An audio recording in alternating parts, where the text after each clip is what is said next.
여러분 기도해 주셔서 정말 감사합니다. 오랜 침묵을 깨고 오늘 첫 설교를 하게 되었습니다. 아직은 성대가 완전히 회복되지는 않았지만 그래도 하나님의 은혜로 섰습니다. 많이 격려해 주시고 또 염려와 기도를 해 주셔서 대단히 감사드립니다. 우리 성도들 통할 수는 없었지만 문자로, 또 어느 교구에서는 단체 편지로, 그리고 또 지방에 있는 성도들 방송을 보고 늦게야 저의 수술 소식을 알고 편지로, 어떻게 전화번호를 알았는지도 문자로 격려해 주신 전국의 시청자 여러분들께도 대단히 감사드리고, 또 우리 국민일보에서 저의 수술 소식을 알고 제 수술뿐만 아니라 모든 목회자들의 성대를 염려하는 마음으로 일면에다가 기사까지 처리해 주셔서 정말 아주 많은 빚을 졌습니다. 여러분, 국제시장이라는 영화 아시죠? 그 영화에 우리 존경하는 남진 장로님의 젊은 시절도 나오셨는데요. 남진 장로님이 대중가요를 통해서 대한민국 발전사에 얼마나 큰 영향을 끼쳤으면 여러분 그 영화에 소개가 되었겠습니까? 그 영화에서도 우리 남진 장로님은 사나이 대장부로 등장을 합니다. 총 맞은 주인공 덕수를 구해주면서 손을 잡고 뭐라고 말한 줄 아세요? 괜찮소이. 우리 남진 장로님께서 오늘 대표 기도를 하셨는데, 우리 장로님을 뵈면은 노래도 잘하지요, 인물도 잘생기셨지요, 춤도 잘 추시지요, 거기다가 기도까지 잘하시죠. 여러분 박수 한번 해주실까요? 국제시장의 영화는 부산의 국제시장을 소개한 후에 흥남철수 장면으로 시작합니다. 거센 눈보라가 몰아치는 흥남부두에 한 남자가 수많은 인파를 헤치며 아내와 자녀들을 데리고 배를 타려고 달려갑니다. 그때 아버지 어머니는 짐꾸러미를 짊어진 데다가 어린 갓난아이들을 등에 업고 배에 오릅니다. 그리고 큰아들 덕수는 여동생 막순이 손을 잡고 배에 오릅니다. 그런데 여러분들이 기억하시다시피 배에 올라가던 중에 여동생 막순이가 밑으로 떨어져 버리고 말지요. 아들은 아버지에게 엉엉 울면서 막순이가 떨어져 버렸다고 말을 합니다. 그러자 아버지는 딸을 구하기 위해 다시 배 밑으로 내려갑니다. 이것이 아버지의 마음 아닙니까? 그리고 내려가기 전에 어린 아들에게 이렇게 말을 합니다. 아들아, 울지 말고 명심하거라. 마음 단단히 먹어야 한다.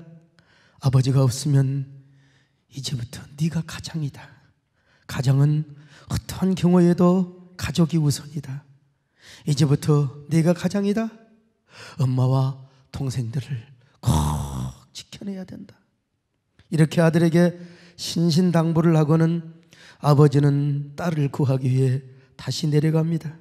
근데 아버지가 내려가고 나서 얼마 되지 않아 그만 배가 떠나가 버리고 맙니다. 어린 아들은 아버지, 아버지 울면서 악을 쓰며 아버지를 불러보지만 그렇게 아들은 아버지와 여동생과 생이별을 해버리고 맙니다. 바로 이것이 우리 대한민국의 아픔의 역사입니다. 지금도 그 아픔의 흔적이 삼천리 방방곡곡에 서려 있습니다. 그 아픔의 흔적은 남아 문재인 대통령의 가슴 속에서도 남아 있을 것입니다. 오죽하면 현인 선생님께서는 이 흥남철수의 이 작전의 서러움을 오히려 역설적인 분위기로 이 노래를 불렀습니다. 너무나 슬픈 노래인데도 불구하고 전혀 슬프지 않는 곡조로 노래를 불렀는데, 여러분 그 노래 뭔지 아시죠? 글쎄어라 금순아 라고 하는 노래입니다. 여러분요,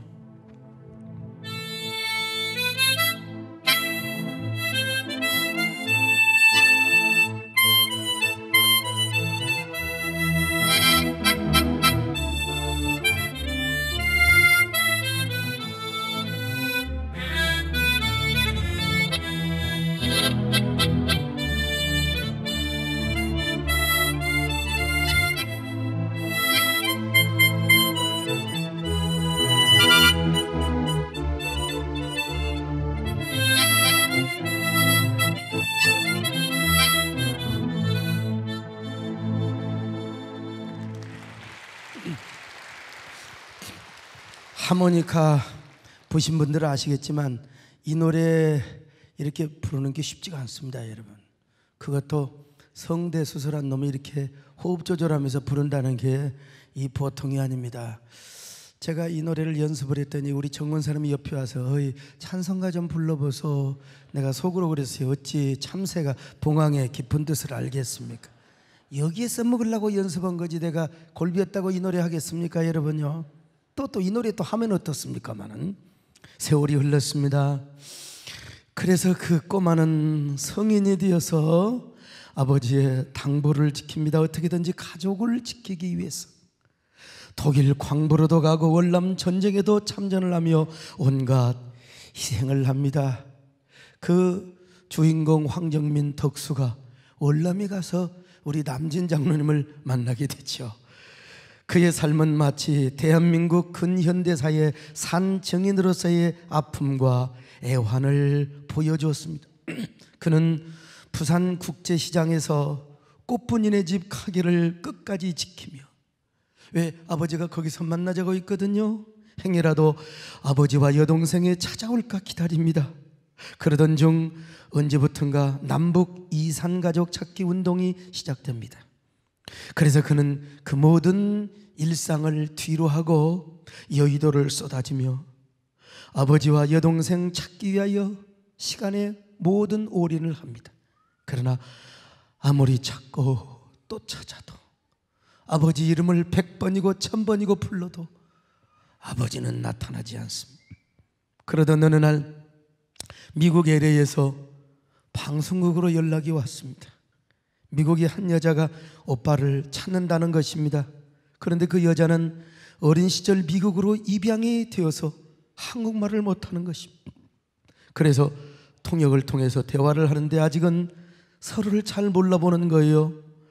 그러자 오빠는 여동생 귀 밑에 검은 사마귀가 있다고 이야기를 합니다. 그러자 그 여자는 곧바로 그녀 귀 밑에 있는 검은 점을 보여줘요. 그 모습을 보고 오빠는 오열하기 시작합니다.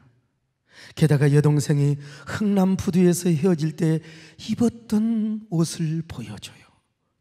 게다가 그 여동생이 우니까 오빠는 그 옷이 동생 옷이 맞다고 하면서 울음을 터뜨리는 것이 아니겠습니까?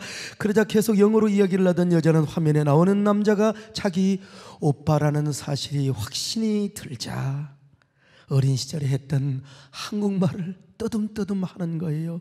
막순아, 여기 운동장 아니다. 막순아, 여기 운동장 아니다. 그 말은 흥남부두에서 오빠가 자기에게 해주었던 말이거든요. 정신 똑바로 붙들어 매고 오빠 손을 잡아야 한다고. 그 모습을 보고 오빠는 더 이상 말을 못하고 계속해서 여러분 울어댑니다. 여동생은 오빠 그때 왜 나를 버리고 갔어요? 오빠 왜 나를 버렸어요? 라고 울면서 물어봐도 오빠는 그냥 울기만 합니다. 그때 상황 얼마든지 설명해 줄 수 있잖아요. 근데 덕수는 여동생에게 미안하다, 미안하다. 여러분, 황정민 씨가 연기도 잘했지만 대한민국 국민이라면 그 장면을 보고 다 울지 않을 수가 없었을 것입니다. 저도 그 장면에서 얼마나 많이 손수건을 적셨는지 모릅니다.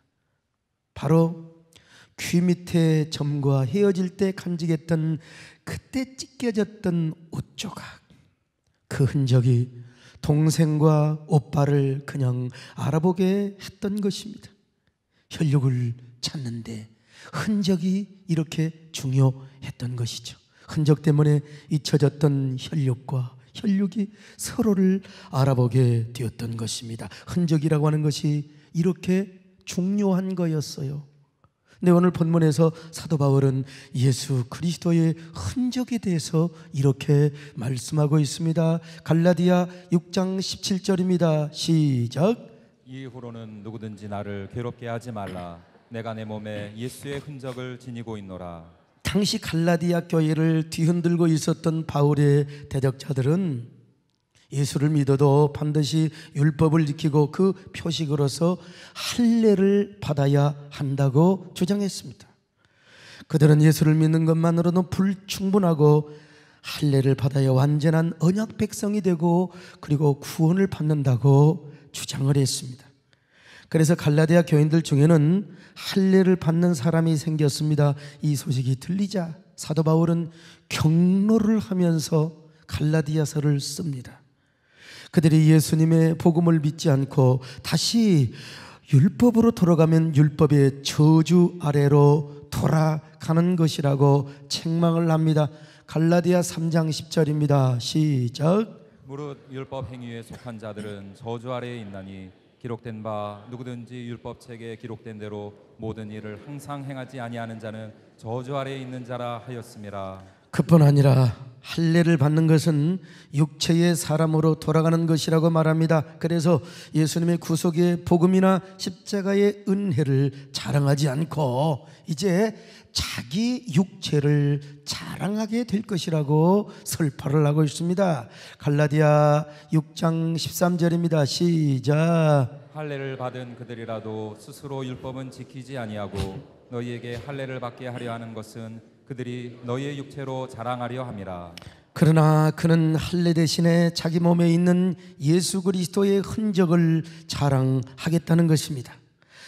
바울의 대적자들이 육체의 할례를 자랑한다면 자신은 자기 몸의 흔적으로 낙인처럼 찍혀있는 예수 그리스도의 흔적을 자랑하겠다는 것이죠. 갈라디아 6장 17절입니다. 시작. 이후로는 누구든지 나를 괴롭게 하지 말라. 내가 내 몸에 예수의 흔적을 지니고 있노라. 그러면 여기서 흔적이라는 말은 헬라어로 스티크마타라고 합니다. 낙인이라는 뜻인데요, 로마나 그리스에서 자기 소유물이라는 것을 표시하기 위해서 주인이 물건이나 어떤 짐승의 몸에다가 새빨갛게 달궈진 인두로 불도장을 찍는 것을 스티크마타라고 했어요. 그런데 이 불도장은 물건이나 사물에만 찍지 않았습니다. 전쟁에서 포로로 잡혀온 노예들의 몸에도 찍었습니다. 아니, 노예 노릇을 하다가 도망가서 잡혀온 노예들은 특별히 얼굴에 불도장을 찍어버렸어요. 얼굴에다가. 바로 이것을 뭐라고 하느냐? 스티크마타, 낙인 혹은 흔적이라고 했습니다. 그러므로 이 말은 당시로서는 아주 불명예스럽고 수치스러운 단어였습니다. 그러나 사도 바울은 이 단어를 아주 영광스러운 단어로 바꾸었습니다. 이 스티크마타라는 말을 예수님과 연결을 시켜요. 그래서 자기 몸에 예수의 흔적이 있다는 것입니다. 자기야말로 예수님으로 낙인이 찍혀져 있다는 것입니다. 내 몸에 예수의 흔적을 가졌노라. 갈라디아 6장 17절입니다. 시작. 이후로는 누구든지 나를 괴롭게 하지 말라. 내가 내 몸에 예수의 흔적을 지니고 있노라. 예수의 흔적을 지니고 있노라. 그러면 바울이 지녔던 예수님의 흔적이란 무엇을 말할까요?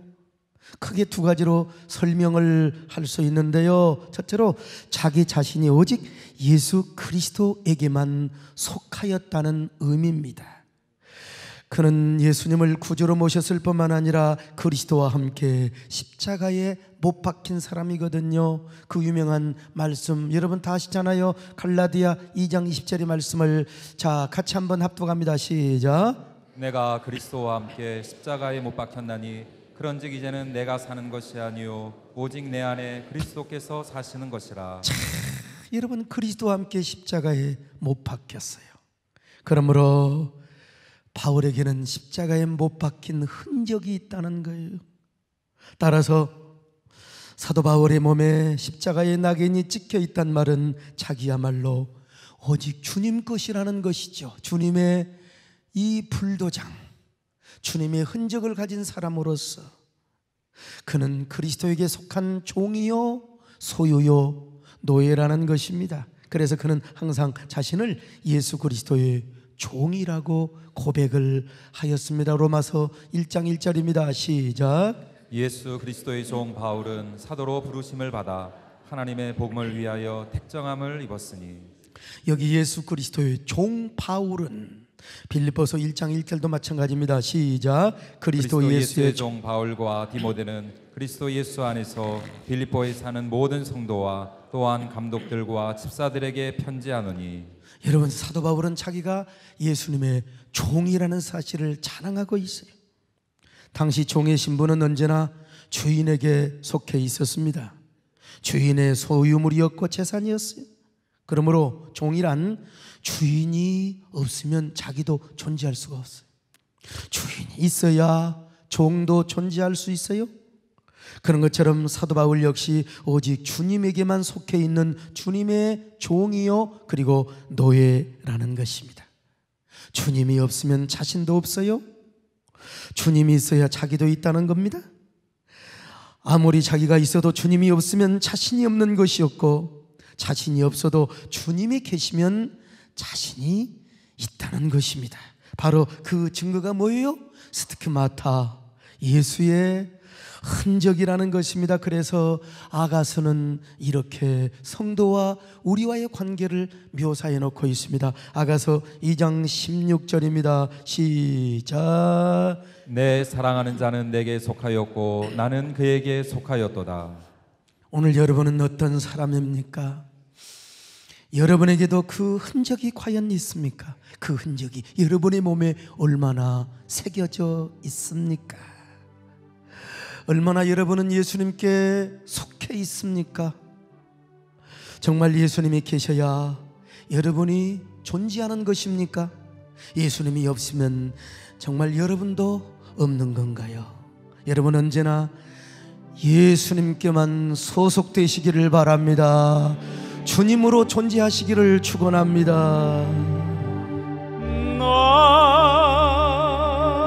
나는 없어도 주님이 곁에 계시면 나는 언제나 있습니다.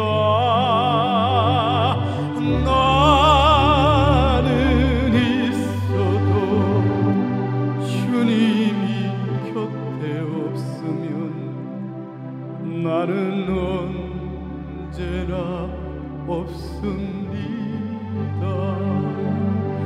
주님이 계심으로 나도 있고 주님의 노래가 머물러 나는 부를 수 있어요. 주여 꽃처럼 향기 나는 나의 생활이 아니어도 나는 주님이 좋을 수밖에 없어요. 주 예수 나의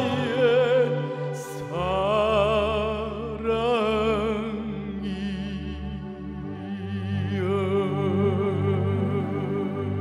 오늘 이 찬양이 모두 여러분의 고백이 되시기를 바랍니다.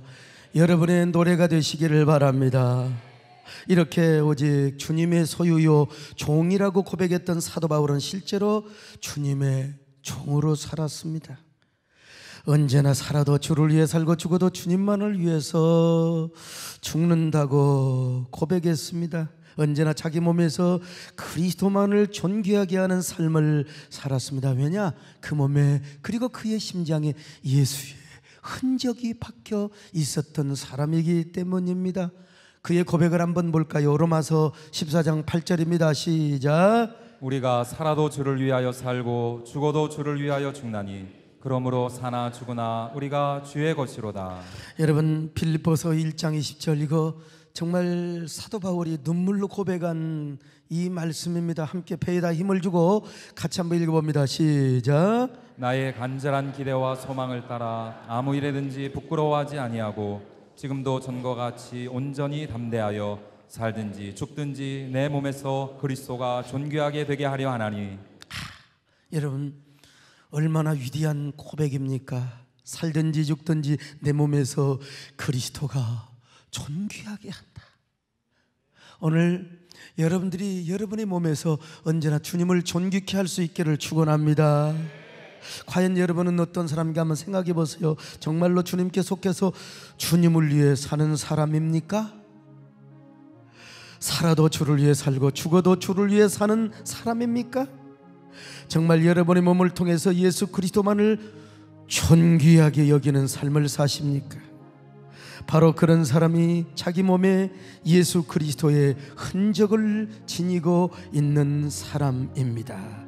여러분 모두 이런 성도 될 수 있기를 바랍니다. 이제 내가 살아도 주 위에 살고 이제 내가 죽어도 주 위에 죽네. 하늘 영광 보여주며 날 오라 하네. 할렐루야 찬송하며 주께 갑니다. 그러므로 나는 사나 죽으나 주님의 것이요 사나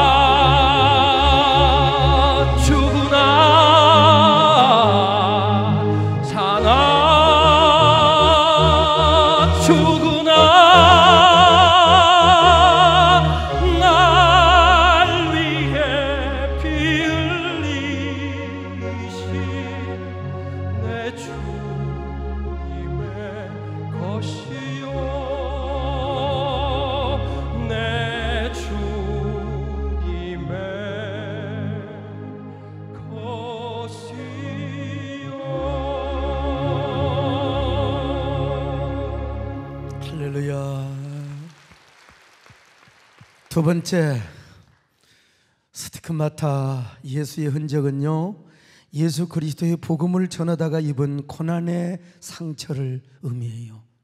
여기서 스티그마타는 헬라어 스티조라는 동사에서 나왔어요.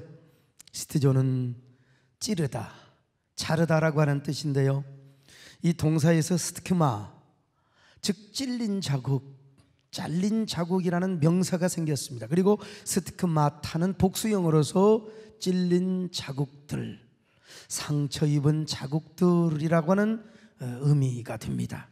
사도 바울은 예수 그리스도의 복음을 전하다가 많은 상처를 입었습니다. 그는 하나님의 종이 되고 나서부터 오로지 십자가의 전달자, 십자가의 흔적만 자랑하는 게 아니라 그 흔적을 만들어진 십자가를 전하는 삶을 살았어요. 가는 곳마다 십자가의 복음을 전합니다. 살아도 주를 위하여 살고 죽어도 주 위하여 십자가의 복음을 전하는 것, 이것이 그의 소망이고 오매불망 그의 일심이었습니다. 여러분, 십자가 전달자라는 노래 아시죠? 사도 바울은 그 찬양, 그 가사대로 감상적으로만 부르는 게 아니요, 그는 삶을 그대로 살았던 거요. 여러분, 이 노래 한번 들어보십시다. 난 지극히 작은 자, 죄인 주의 괴수, 무익한 날 부르셔서 간절한 기대와 소망 부끄럽지 않게 십자가 전개하셨네.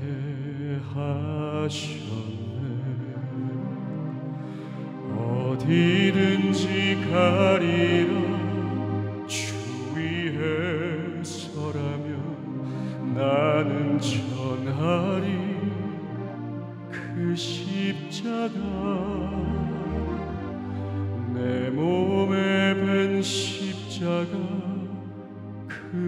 별의 향기 온 세상 채울 때까지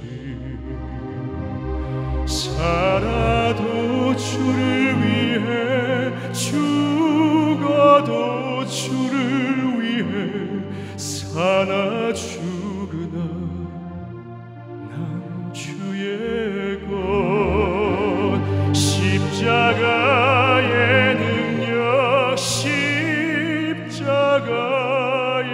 소망 내 안에 주만 사시는 것 난 지극히 작은 자 죄인 중에 괴수 무익한 날 부르셔서 간절한 기대와 소망 부끄럽지 않게 십자가 전개하셨네.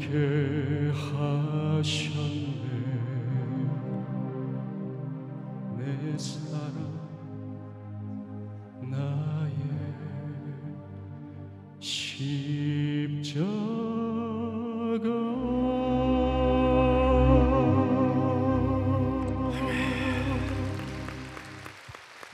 저는 이런 찬양의 가사 귀절을 딱 보면은 사도 바울의 얼굴이 막 어른거립니다. 이 사도 바울이 이렇게 십자가의 전달자로 살아가다가 엄청난 고난을 당했어요. 말할 수 없는 고난. 그는 그 고난을 고린도후서 11장에서 그냥 개략적으로 일일이 다 할 수는 없고 개략적으로 이렇게 설명을 하고 있습니다. 참 눈물 없이는 읽을 수 없는 그의 고백입니다. 고린도후서 11장 23절로 27절 같이 읽습니다. 시작. 내가 수고를 넘치도록 하고 옥에 갇히기도 더 많이 하고 매도 수없이 맞고 여러 번 죽을 뻔하였으니 유대인들에게 40에서 하나 감한 매를 5번 맞았으며 3번 태장으로 맞고 1번 돌로 맞고 3번 파선하고 일주야를 깊은 바다에서 지냈으며 여러 번 여행하면서 강의 위험과 강도의 위험과 동족의 위험과 이방인의 위험과 시내의 위험과 광야의 위험과 바다의 위험과 거짓 형제 중의 위험을 당하고 또 수고하며 애쓰고 여러 번 자지 못하고 줄이며 목마르고 여러 번 굶고 춥고 헐벗었노라. 여러분, 이런 고난을 당했으니 얼마나 그 몸에 상처를 입었겠습니까? 얼마나 그 몸에 예수 그리스도의 상흔이 새겨졌겠습니까? 바울의 온몸에는 예수 그리스도를 위해 당했던 상처의 흔적으로 가득했어요. 그뿐입니까? 몸의 상처뿐만 아니라 마음에도 상흔으로 새겨져 있었습니다. 그는 이런 고난 속에서도 마음속에는 늘 교인들 걱정, 교회 걱정으로 가득했습니다. 그 모든 것이 바로 바울의 마음에 상처를 주었던 거예요. 자, 고린도후서 11장 28절로 29절 같이 한번 읽어봐요. 시작. 이외의 일은 고사하고 아직도 날마다 내 속에 눌리는 일이 있으니 곧 모든 교회를 위하여 염려하는 것이라. 누가 약하면 내가 약하지 아니하며 누가 실족하게 되면 내가 애타지 아니하더냐. 여러분, 이 위의 일은 고사하고 육체적인 고난은 두 번째요. 아직도 날마다 내 속에 눌리는 일이 있으니 곧 모든 교회를 위하여 염려하는 것이라. 내 교회만이 아니요, 오늘날로 말하면 우리 한국교회 생태계, 우리 세대된 교회뿐만 아니라 만약에 제가 사도 바울이라면 이웃교회와 지방의 교회와 서울의 중원의 도시들, 저 없는 사이에 제가 활동하지 못한 사이에 나 진짜 아우처럼 사랑하는 우리 박효샘 목사님 열심히 국회 찾아다니고 심지어는 타종교까지 찾아다니면서 이런 생태계를 막으려고 애를 썼는데 바울이 그런 염려를 했다는 거예요. 걱정을 했다는 겁니다. 오늘 여러분은 어떤 사람이요? 여러분의 몸에는 얼마나 복음과 교회를 위한 상처의 흔적이 있습니까? 여러분의 마음에 그리스도의 복음 때문에 당한 상처가 과연 얼마나 있습니까? 교회를 염려하는 마음, 우리 교회뿐만 아니라 한국 교회를 염려하는 마음, 그래서 그 교회 때문에 당한 상처의 흔적이 얼마나 있습니까? 사명을 감당하면서 당한 마음의 상처 여러분 있으시나요? 근데요, 정말 중요한 것이 있어요.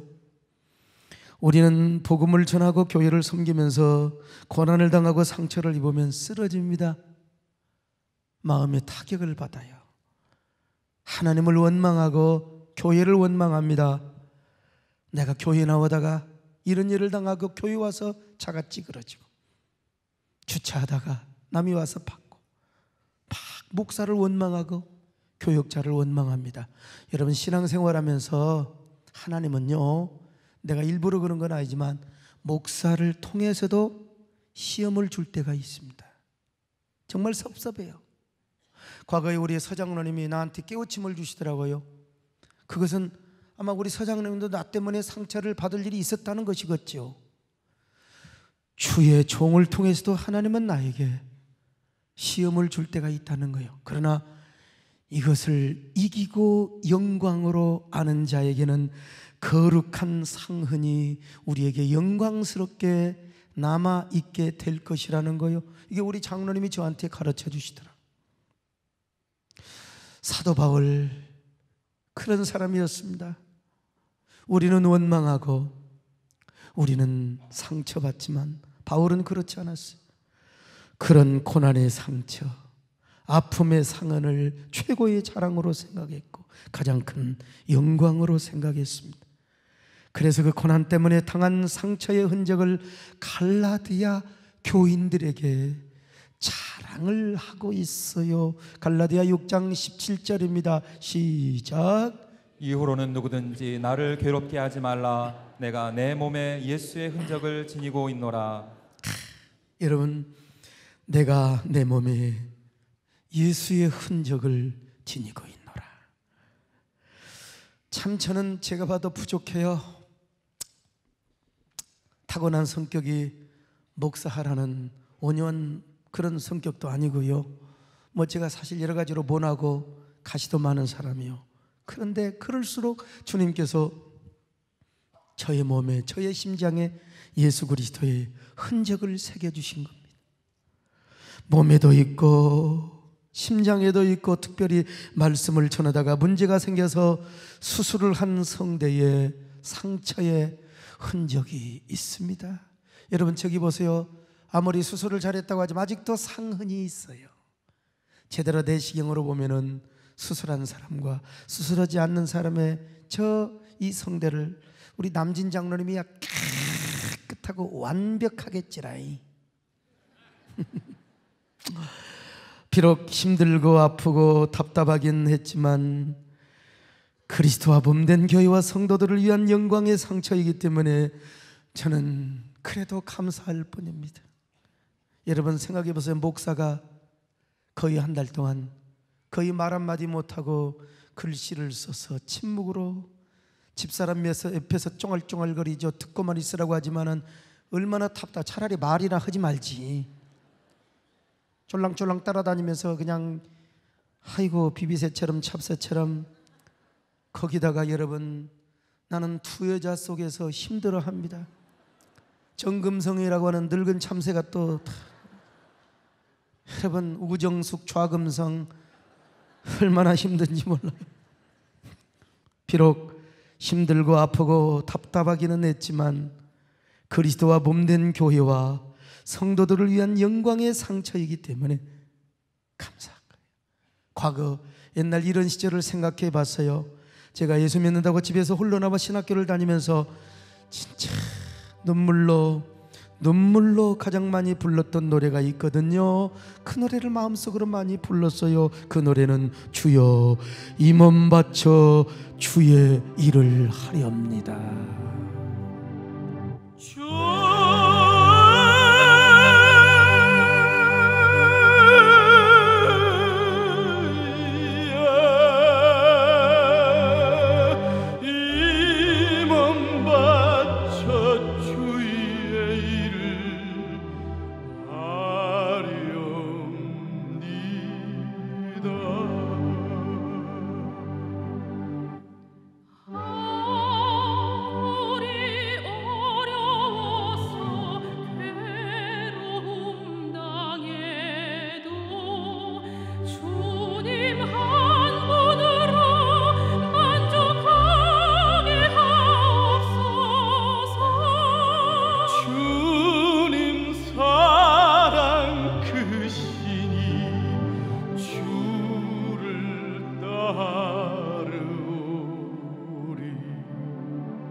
저 노래 가사처럼 부족하지만 이 한 몸 바쳐서 주의 일을 해왔습니다.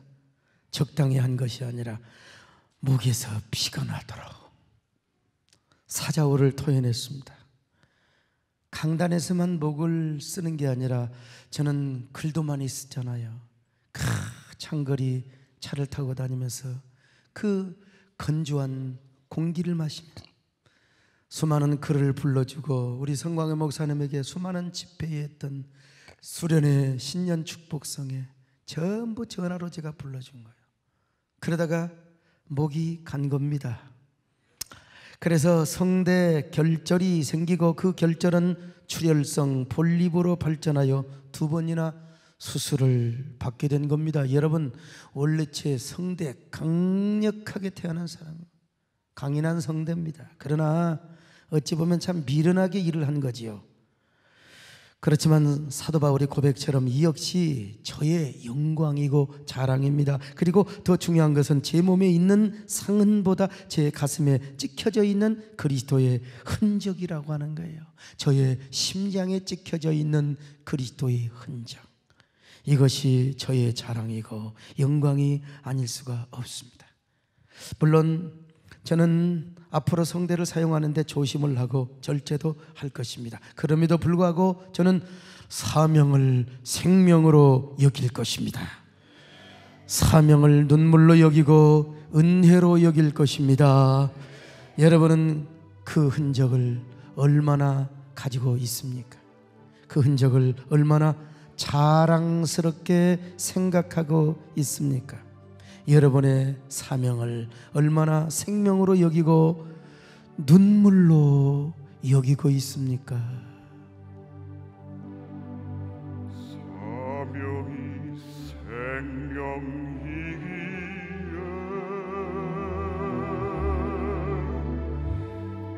사명이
여러분도 사명을 생명으로 여기시기를 바랍니다.